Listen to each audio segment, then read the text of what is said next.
अस्सलाम वालेकुम। आज हम लोग प्रैक्टिकल सेंटर के फ़िज़िक्स के पास्ट पेपर के न्यूमेरिकल सॉल्व करेंगे। तो चलें स्टार्ट करते हैं। अच्छा जी, तो सबसे पहले हम क्वेश्चन नंबर 2 से शुरू कर रहे हैं और इसका पार्ट ए सॉल्व कर रहे हैं, जिसके अंदर हमें कन्वर्जन है और पहले पार्ट में बोला हुआ है 0.8 मीटर को हमें कन्वर्ट करना है मिलीमीटर में। तो जब भी मीटर से मिलीमीटर में जाते हैं तो उसका रिलेशन पता होना चाहिए। सबसे पहले 1 मीटर में हमारे पास 1000 मिलीमीटर्स होते हैं। अब जब भी बड़े यूनिट से छोटे यूनिट में जाना होता है तो हम करते हैं मल्टीप्लाई, ठीक है। तो जो रिलेशन है उस वैल्यू से हम मल्टीप्लाई करा देंगे, क्योंकि हम बड़े यूनिट से छोटे यूनिट में जा रहे हैं। तो 0.8 को हम मल्टीप्लाई करा देंगे 1000 से, क्योंकि रिलेशन है ये। और जब हम इनको मल्टीप्लाई कराएंगे तो हमारे पास वैल्यू आ जाएगी 800 मीटर्स, मिलीमीटर सॉरी। तो ये हमारे पास हो गया ये कन्वर्ट। पार्ट बी देखते हैं। पार्ट बी भी हमारे पास बहुत आसान सा है और पार्ट बी में इन्होंने हमें बोला है कि हमें 250 ग्राम्स को कन्वर्ट करना है किलोग्राम्स में। अब यहाँ पे मास की कन्वर्जन दी हुई है और हमें इसका रिलेशन पता होना चाहिए कि 1 किलोग्राम में हमारे पास 1000 ग्राम्स मौजूद होते हैं। तो अगेन अब यहाँ पे छोटे यूनिट से बड़े यूनिट में जा रहे हैं तो उल्टा काम करना है, यानी कि छोटे से जब भी बड़े में जाते हैं तो हम डिवाइड कराते हैं। किस वैल्यू से डिवाइड कराएंगे? जो रिलेशन है। तो हमारे पास 250 ग्राम जो वैल्यू दी हुई है उसको हम डिवाइड करा देंगे 1000 से। 0 से 0 कट गया, 25 से अपॉन काउंटेड कट गया, तो हमारे पास आंसर आ गया 0.25 किलोग्राम्स, ठीक है। तो ये आसान सा कन्वर्जन था। सी देखते हैं। सी में अगेन हमें डिस्टेंस दिया हुआ है और डिस्टेंस की कन्वर्जन बोली हुई है कि हमें 230 सेंटीमीटर को मीटर में कन्वर्ट करना है। तो अब हमें अगेन क्या कर रहे हैं, छोटे यूनिट से बड़े यूनिट में जा रहे हैं। तो रिलेशन क्या होता है, 1 मीटर में 100 सेंटीमीटर होते हैं। तो हम क्या करेंगे, छोटे यूनिट से बड़े यूनिट में जाने के लिए डिवाइड करेंगे, बिल्कुल। तो जो रिलेशन है उस वैल्यू से हम अपने जो क्वेश्चन है उसको डिवाइड करा देंगे, 230 डिवाइडेड बाय 100। तो हमने यहाँ पे ये काम कर दिया और सिंप्लीफिकेशन कर दी, तो हमारे पास आंसर आ गया 2.3 मीटर्स। तो ये क्वेश्चन भी हमारे पास सॉल्व हो गया। आई होप कि आप लोगों को समझ आ गया होगा। अच्छा भाई, आगे चलते हैं। हम क्वेश्चन नंबर 7 है हमारे पास, उसको सॉल्व करते हैं। इसके अंदर हमसे बोला जा रहा है कि क्रिटिकल वेलोसिटी निकालनी है हमें सैटेलाइट की। तो ग्रेविटी दी हुई है 10 मीटर पर सेकंड स्क्वायर। इसके अलावा हमें रेडियस ऑफ अर्थ दिया हुआ है 6.38 एक्सपोनेंशियल 6384 दिया हुआ है। एक ही बात है, 6.4 एक्सपोनेंशियल 6 मीटर, ठीक है। क्रिटिकल वेलोसिटी का हमारे पास फार्मूला होता है, तो हम वो फार्मूला लाएंगे और सॉल्व कर लेंगे। V C is equal to √g/e। और कुछ भी नहीं करना, बहुत आसान सा न्यूमेरिकल है। इसमें सिर्फ वैल्यूज़ पुट करनी है और हमारे पास आंसर आ जाएंगे। ग्रेविटी की वैल्यू 10 रख दी हमने, मल्टीप्लाई में आर ई की वैल्यू हमने जो दी हुई थी वो हमने पुट कर दी। दोनों को मल्टीप्लाई कराया और रूट सॉल्व किया। 6.4 को 10 से मल्टीप्लाई कराएंगे तो 64 हो जाएगा और 64 का रूट होता है हमारे पास 8 और 10 की पावर 6 का जब रूट लेंगे तो वो आधा आ जाएगा, मतलब 10 की पावर 3। 8 मल्टीप्लाई बाय 10 की पावर 3। तो 8 मल्टीप्लाई बाय 10 की पावर 3 का मतलब होता है 8000। तो हम इसको सॉल्व कर लेंगे तो हमारे पास 8000 आ जाएगा, ठीक है। तो ये आप मैनुअली सॉल्व कर लेंगे। वेलोसिटी है तो यूनिट मीटर पर सेकंड लग जाएगा। तो ये वाला न्यूमेरिकल भी सॉल्व हो गया। आगे चलते हैं क्वेश्चन नंबर 8 की तरफ और डाटा बनाते हैं इसका। तो डाटा बनाते हैं इसका। मास हमें पूछा हुआ है इस सवाल में और हमें जो है वो रेडियस दिया हुआ है। एक आयरन स्फीयर है, उसका 18 सेंटीमीटर को कन्वर्ट करेंगे डिवाइडेड बाय 100। तो हमारे पास आंसर आ जाएगा 0.18 मीटर। कन्वर्जन हमने पहले भी करी थी, तो वही तरीका है। इसके अलावा हमें जो है वो डेंसिटी दी हुई है उस सॉलिड स्फीयर की 7.8 ग्राम पर सेंटीमीटर क्यूब। अब यहाँ पे हमें जो डेंसिटी दी हुई है वो ग्राम पर सेंटीमीटर क्यूब में दी हुई है, तो हम इसको कन्वर्ट करेंगे किलोग्राम पर मीटर क्यूब में। तो कैसे करेंगे, मल्टीप्लाई बाय 1000 करेंगे तो ये कन्वर्ट हो जाएगा, ठीक है। 7.8 को जब मल्टीप्लाई कराया तो 7800 किलोग्राम पर मीटर क्यूब हो गया। ये कन्वर्जन करने का तरीका है। सॉल्व करते हैं इस सवाल को। सबसे पहले डेंसिटी का फॉर्मूला लगाते हैं, मास अपॉन वॉल्यूम, क्योंकि मास पूछा हुआ है तो डेंसिटी के फॉर्मूले में मास आता है हमारे पास। लेकिन मसला क्या है, यहाँ पे वॉल्यूम नहीं पता, तो हम इसको इक्वेशन नंबर 1 बोल देंगे और पहले वॉल्यूम निकालेंगे। सॉलिड स्फीयर के वॉल्यूम का फॉर्मूला फिक्स होता है, v is equal to 4/3 pi R cube. ये सॉलिड स्फीयर के वॉल्यूम का फॉर्मूला है। तो हम ये फॉर्मूला लगाएंगे 4/3 pi R cube. 4/3 is a constant number, pi की वैल्यू भी कॉन्स्टेंट होती है और हम उसको यूज़ करेंगे 3.14। और रेडियस हमारे पास दिया हुआ था उन्होंने, जिसको हमने कन्वर्ट भी करा था। तो इसको पुट किया, सबको मल्टीप्लाई कराएंगे तो हमारे पास वॉल्यूम का आंसर आ जाएगा 0.024 मीटर क्यूब। क्योंकि हमने रेडियस मीटर में डाला था तो हमारे पास वॉल्यूम भी मीटर में आएगा, मीटर क्यूब में। इक्वेशन नंबर 1 लगाएंगे वापस और density is equal to mass upon volume होता है, तो वॉल्यूम को उस तरफ ले जाएंगे जो डिवाइड में है, वहाँ जाके मल्टीप्लाई होगा डेंसिटी से।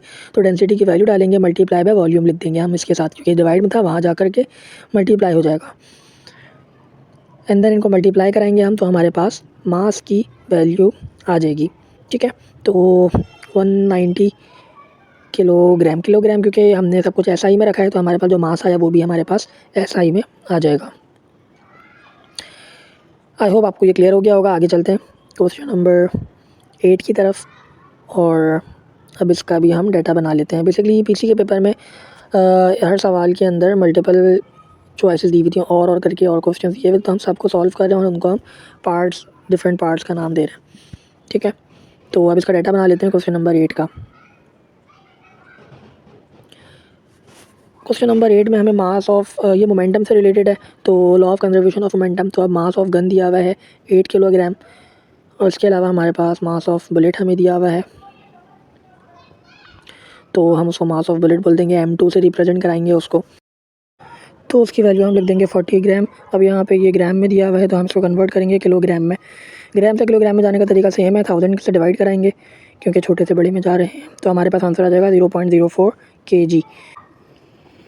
इसके अलावा हमें जो है वो इनिशियल वेलोसिटी पता है गन की और बुलेट की, तो हम यहाँ पे लिख देंगे इनिशियल वेलोसिटी, क्योंकि दोनों चीज़ें रेस्ट में थी इनिशियली, तो हम दोनों की वेलोसिटीज़ 0 ले लेंगे। तो इनिशियल वेलोसिटी ऑफ गन और इनिशियल वेलोसिटी ऑफ बुलेट दोनों सेम होंगी।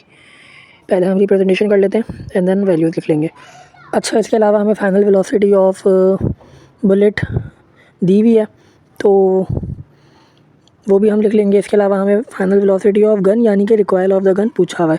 फाइनल वेलोसिटी ऑफ गन बोलूँ या रिकॉयल बोलूँ एक ही बात है, क्योंकि जब बुलेट से फायर करते हैं तो बुलेट आगे की तरफ मूव करती है, एंड देन जो गन है वो पीछे आती है, उसको हम रिकॉयल बोलते हैं। तो ये हमसे पूछा हुआ है, सबके नाम लिख दिया। अब रिप्रेजेंटेशन कर देते हैं। देखें, जिस वैल्यू को हमने 1 बोला है, यानी कि गन को हमने M1 बोला है, तो उसकी सारी वैल्यूज़ को 1 से रिप्रेजेंट करना पड़ेगा। Initial velocity of gun U1, final velocity of gun V1।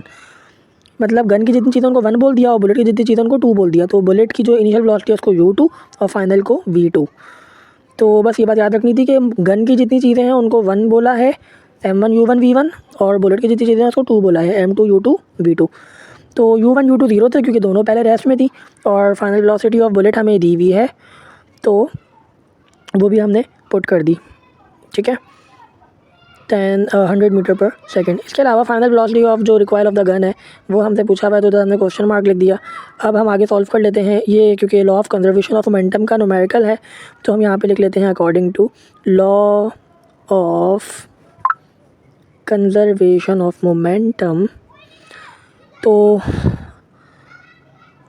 वो लॉ क्या बोलता है, M1 U1 plus M2 U2 is equals to M1 V1 plus M2 V2। मतलब टोटल मोमेंटम बिफोर कोलिजन बराबर होता है टोटल मोमेंटम आफ्टर कोलिजन के। सारी वैल्यूज़ गिवन है, सारी वैल्यूज़ पुट करेंगे, एक अननोन है वो निकाल लेंगे। तो सबके लिए हमने ब्रैकेट बना दिए ताकि आराम से हम सारी वैल्यूज़ पुट कर सकें एक साथ। M1 की जगह M1 की वैल्यू ऊपर से, U1 0 है, M2 की जगह M2 की वैल्यू ऊपर से, और U2 हमारे पास 0 है, तो ये वाली पूरी साइड 0 हो जाएगी। M1 की जगह फिर से उसकी वैल्यू V1 हमें नहीं पता, और M2 की जगह उसकी वैल्यू फिर से, और V2 हमें जो दिया हुआ है वो हमने पुट कर दिया। 0.04 M2 आ गया और V2 हमारे पास आ गया 100। ठीक है, ये वाली पूरी साइड 0 हो जाएगी क्योंकि 8 0 से मल्टीप्लाई होगा, आगे वाली वैल्यू भी 0 से मल्टीप्लाई होगी, तो वो 0 हो जाएगा। तो आगे वाली जो साइड थी उसको हमने सॉल्व कर लिया। राइट हैंड साइड को 8V1 प्लस 400 को मल्टीप्लाई करा 0.04 से, तो 4 आ गया। 4 दूसरी साइड पे जाएगा तो -4 हो जाएगा, क्योंकि यहाँ पे प्लस का है, तो जब वो लेफ्ट साइड पे जाएगा राइट से तो वो -4 हो जाएगा, और 8V1 एज इट इज़ हमारे पास आ गया। 8 यहाँ पे मल्टीप्लाई हो रहा है V1 के साथ, जब इज इक्वल टू के उस तरफ भेजेंगे यानी कि लेफ्ट साइड पे, तो डिवाइड होगा, तो -4 divided by 8 is equals to हमारे पास आ जाएगा V1। इनको डिवाइड कराएंगे, 4 के टेबल से कट किया तो हमारे पास -1/2 यानी कि 0.5। तो V1 की वैल्यू -1/2 जो कि बराबर होता है -0.5 के बराबर वेलोसिटी है, तो मीटर पर सेकंड लगा दिया। अब यहाँ पे नेगेटिव साइन क्या शो कर रही है, ये बहुत इंपॉर्टेंट बात है। ये नेगेटिव साइन हमें इंडिकेट कर रही है कि भाई जो वेलोसिटी है वो अपोजिट डायरेक्शन में थी, यानी कि रिकॉइल, गन तो वो बुलेट तो आगे की तरफ मूव करी लेकिन गन पीछे आई है, तो ये नेगेटिव साइन इंडिकेट कर रहा है recoil of the gun, opposite direction को इंडिकेट कर रहा है। आगे चलते हैं क्वेश्चन नंबर 8 का नेक्स्ट पार्ट, जिसको हमने C बोला हुआ है, और इसका हम डाटा बना लेते हैं जल्दी से। अब ये जो न्यूमेरिकल है हमारे पास, ये इक्वेशन ऑफ मोशन का है, तो हम पहले इक्वेशन ऑफ मोशन पढ़ लेते हैं कि क्या होती हैं। हमारे पास अगले कुछ न्यूमेरिकल हैं जो इसी से रिलेटेड है। तो फर्स्ट इक्वेशन ऑफ मोशन हमें बोलती है V F is equal to V I plus A T. Second equation of motion होती है S is equal to V I T plus half A T square. And then third equation of motion होती है two A S is equal to V F square minus V I square. अब यहाँ पे एक बात याद रखिएगा कि ये तीनों जो फार्मूले हैं ये हमारे पास हॉरिजॉन्टल केस के लिए मौजूद हैं, ठीक है। और अगर हमें यही फार्मूले वर्टिकल केस के लिए लगाने हों तो कुछ माइनर चेंजेस होती हैं और ये फार्मूले हमारे पास यूटिलाइज हो जाते हैं वहाँ पर भी। अब वर्टिकल केस और हॉरिजॉन्टल केस का मतलब क्या? वर्टिकल केस का मतलब है कि कोई बॉडी ऐसे ऊपर नीचे मूव कर रही होगी, हॉरिजॉन्टल केस में लेफ्ट राइट मूव कर रही होगी। तो वर्टिकल केस में क्या करते हैं, एक्सेलरेशन की जगह ग्रेविटी आ जाती है जिसकी वैल्यू हमें फिक्स होती है, 9.8 पता है। और हाइट की जगह हम ले लेते हैं अच्छा वेलोसिटी हमेशा ऊपर वाली ज़ीरो लेते हैं। वर्टिकल केस में हमेशा ऊपर वाली जो वेलोसिटी है उसको हम ज़ीरो लेते हैं, आइदर वो इनिशियल हो या फाइनल हो। अब वो डिपेंड करता है कौन सा केस है, लेकिन हमेशा ये बात याद रखिएगा ऊपर वाली वेलोसिटी ज़ीरो होगी और डिस्टेंस को हम हाइट से शो कराते हैं। अगर बॉडी ऊपर मूव कर रही है तो ग्रेविटी माइनस में लेंगे और अगर बॉडी नीचे मूव कर रही है तो ग्रेविटी प्लस में लेंगे, ठीक है। तो ये बात भी याद रखने की है। अब शुरू करते हैं। अब यहाँ पे बोल रहे हैं कि ऊपर से केस शुरू हो रहा है कि ऊपर से जो है वो बॉडी मूव हो रही है नीचे की तरफ through a height 50 metre. 50 metre की हाइट से एक बॉडी है जो कि मूव होती हुई आ रही है नीचे, ठीक है। तो इनिशियल वेलोसिटी ऊपर वाली लेंगे और ऊपर वाली मैंने आपको बताया कि हम हमेशा ज़ीरो लेते हैं, तो यहाँ पे इनिशियल वेलोसिटी ज़ीरो होगी क्योंकि केस ऊपर से शुरू हो रहा है। हाइट गिवन है, इनिशियल वेलोसिटी हमने खुद से लिख ली क्योंकि ऊपर वाली ज़ीरो लेते हैं। और हमें पूछा हुआ है कि just before touching the ground velocity क्या होगी, यानी कि फाइनल वेलोसिटी पूछी जा रही है। ग्रेविटी हमें पता है, वर्टिकल केस में खुद से ले लेते हैं 9.8 मीटर पर सेकंड स्क्वायर, क्योंकि ये नीचे आ रहा है तो प्लस में लिया है वैल्यू, ठीक है। अब यहाँ पे हमें पूरे केस में टाइम नहीं पता। जब टाइम नहीं पता तो फर्स्ट इक्वेशन और सेकंड इक्वेशन यूज़ नहीं हो सकती, तो सिर्फ और सिर्फ थर्ड इक्वेशन बचती है, तो हम वो यूज़ कर लेंगे। 2gh is equal to V F square minus V I square. Values put करेंगे और आंसर निकाल लेंगे। सारी डाटा से वैल्यू पता है और हमारे पास आंसर आ जाएगा। याद रखिएगा जब भी हमें टाइम गिवन नहीं होता तो हम थर्ड इक्वेशन ऑफ मोशन लगाते हैं, और अगर टाइम गिवन होता है तो फिर हम शुरू की दो में से कोई एक यूज़ कर लेते हैं। अच्छा, यहाँ पे हमने सबको मल्टीप्लाई कराया, वी एफ स्क्वायर रिजल्ट आ गया, वी एफ निकालना था तो रूट ले लिया, तो हमारे पास 980 का रूट लेंगे तो वैल्यू आ जाएगी 31.3 मीटर पर सेकेंड। तो ये हमारा आंसर आ गया। आसान सा न्यूमेरिकल था। आगे चलते हैं क्वेश्चन नंबर 9 की तरफ, और इसमें हमें हॉरिजॉन्टल केस दिया हुआ है, ठीक है, क्योंकि बॉडी जो है वो रोड पे मूव हो रही है, यस, हाँ जी। तो अब इसके अंदर हमें इनिशियल वेलोसिटी दी हुई है 10 मीटर पर सेकंड और फाइनल वेलोसिटी दी हुई है 3 मीटर पर सेकंड, क्योंकि ब्रेक लगाए थे, और टाइम हमें दिया हुआ है 5 सेकंड में ये चेंज आया है वेलोसिटी का, और एक्सेलरेशन पूछी हुई है। तो first equation of motion use करेंगे, और फर्स्ट इक्वेशन ऑफ मोशन से एक्सेलरेशन का फॉर्मूला ड्राइव हो जाता है V F minus V I upon T. याद रखिएगा कोई नया फॉर्मूला नहीं है ये फर्स्ट इक्वेशन ऑफ मोशन है। मैं लिख के दिखा देता हूँ, V F is equal to V I plus A T है। तो जब हम वी आई को उस तरफ लेके जाएंगे तो माइनस का हो जाएगा, और टाइम मल्टीप्लाई हो रहा है इससे, तो वहाँ जाके डिवाइड में आ जाएगा। तो इस तरीके से हमारे पास एक्सेलरेशन का फॉर्मूला ड्राइव हुआ है V F minus V I upon T. तो अब हम वैल्यूज़ पुट करते हैं। वी एफ हमें दिया हुआ है 3 और वी आई हमें दिया हुआ है 10 और टाइम दिया हुआ है 5। इन सब को डिवाइड और मल्टीप्लाई या जो भी कुछ हो रहा है ये माइनस वगैरह सॉल्व करेंगे तो -7/5 और हमारे पास आंसर आ जाएगा माइनस का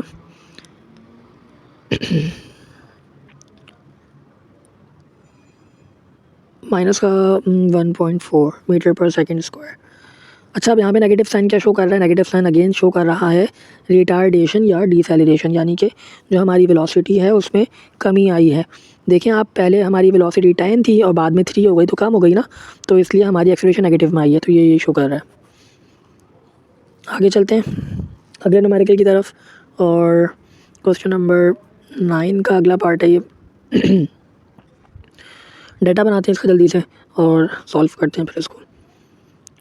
तो इसमें हमें वेलोसिटी दी हुई है 30 मीटर पर सेकंड, तो ये इनिशियल वेलोसिटी ऑब्वियसली, और एक्सेलरेशन दी हुई है उसके बाद हमें इन्होंने, अच्छा यहाँ पे एक्सेलरेशन थोड़ा घुमा के दी हुई है तो मैं आपको बता देता हूँ। अच्छा, एक्सेलरेशन 6 दी हुई है हमें, सॉरी मैंने गलती से लिख दिया, तो 6 मीटर पर सेकेंड स्क्वायर हमें एक्सेलरेशन दी हुई है। अभी थोड़ा घुमा के दी हुई है। देखिए एक्सेलरेशन क्या होती है हमारे पास, rate of change of velocity, velocity का चेंज का रेट एक्सेलरेशन होती है, तो यही लिखा हुआ है, ये डेफिनेशन लिख के दी हुई है असल में। तो यहाँ पे बच्चे कंफ्यूज हो जाते हैं कि शायद ये हमें वेलोसिटी दी हुई है जबकि ये हमें एक्सेलरेशन दी हुई है, ठीक है। डिस्टेंस पूछा हुआ है, फाइनल वेलोसिटी 0 है क्योंकि बिफोर कमिंग टू रेस्ट की बात हो रही है, तो रेस्ट की बात हो रही है तो वेलोसिटी 0 ली है इसलिए फाइनल, ठीक है। डिस्टेंस दिया हुआ है, डिस्टेंस पूछा हुआ है, टाइम नहीं पता ना, टाइम नहीं पता तो third equation of motion he use हो सकती है।